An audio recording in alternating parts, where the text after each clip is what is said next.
After doing a hike in Dartmoor National Park, we drove towards Tintagel Castle. By the way, if you have just joined us, we're doing a Cornwall road trip. Go check out the first few videos. There's a link above and in the description below.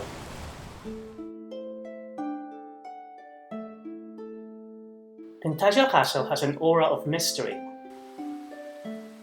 The ruins of this little fortress, located along the stormy Cornish shoreline, attract hundreds of thousands of tourists each year.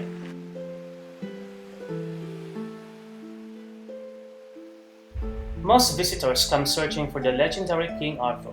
After all, it's said that King Arthur was born here.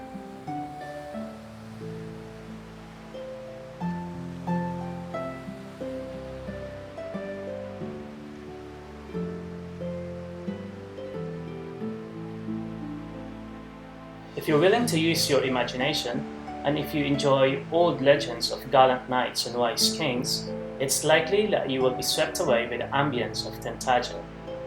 And although there's not a great deal in terms of medieval castle ruins to see at the site, the dramatic, rugged Cornish shoreline is spectacular in itself.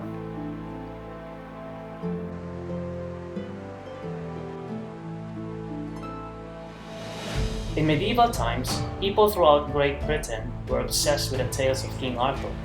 Legend has it that this was where Arthur was conceived. His father, Uther Pendragon, was besuited with the Duke of Cornwall's wife, Ingrid. So, when he heard that the Duke had been killed, Pendragon got a wizard called Merlin to use his magic and disguise Pendragon as the Duke. Ingrid thought he was her husband, so she slept with him, and Arthur was conceived. And, in an impressive bit of forgiveness, when she learned the truth, she agreed to marry Pendragon anyway. Merlin's home is believed to be a cave beneath the Tintagel Castle, which is now called Merlin's Cave. Though I don't believe in any of the legends, I can't help but get that magical feeling. The jagged rocks, roaring sea, and beautiful countryside, and the gloomy wet weather give Tintagel an otherworldly air. Perhaps because of this, one cult medieval author called Geoffrey of Monmouth connected the ruins of Tintagel to the stories of King Arthur. He wrote a largely fictitious book called The History of the Kings of England. This is where we get the legend that King Arthur was magically conceived at Tintagel. In the 1200s, these stories inspired one wealthy noble called Richard of Cornwall.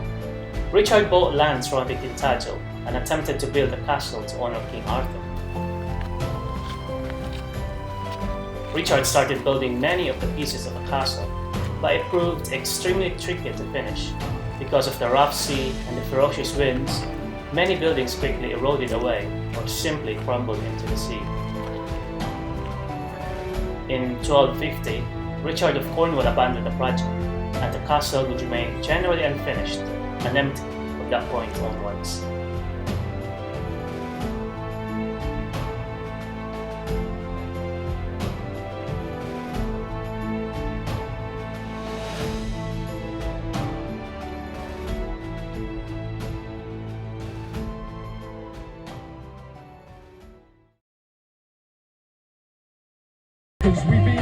What does one do when one stumbles upon a Shanty Music Festival? The answer? Join the celebration, and joins we did. Cause we've been down so many roads, and we've played so many shows, that the parking is where we really wanna be. Okay, here's the bridge that I'd love you to sing along with, okay? It goes like this. Cause we're all for one, and one for all, yeah, we're all for one, and one for all, yeah, we're all, let's hear you say one, and one for all, yeah, we're all for one, and one for all, yeah, we're all for one, and one for all, yeah, all for one. And with that catchy music stuck in your head, we walk towards the town centre of Port Isaac. We played so many shows, one thing we learned, the music.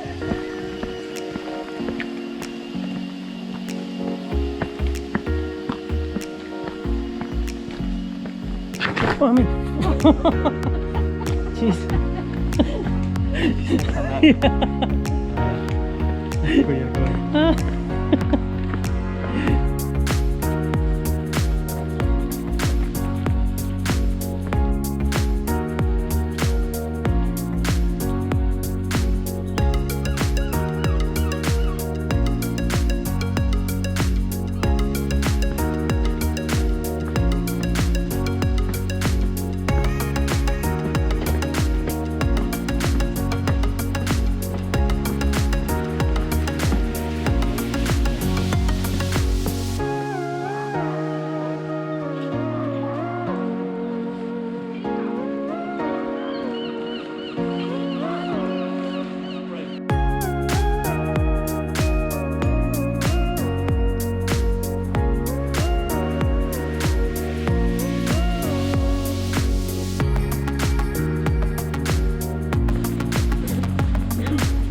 Port Isaac is a setting for an ITV drama called Doc Martin, and for the fans of the show, we have a location too.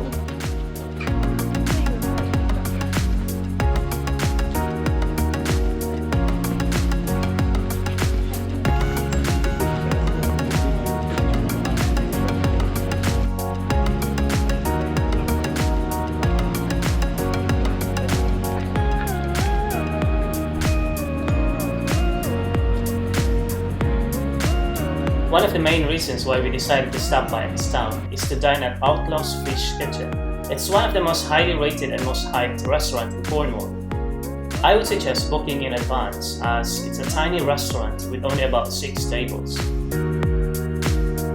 Food was absolutely delicious, albeit slightly pricey.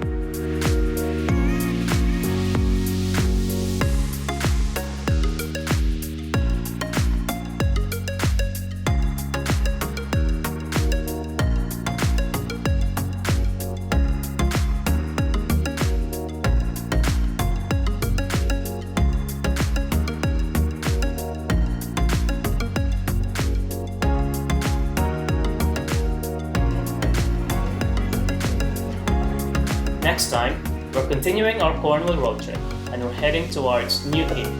Subscribe if you haven't already and click the notification bell so you won't miss a single video.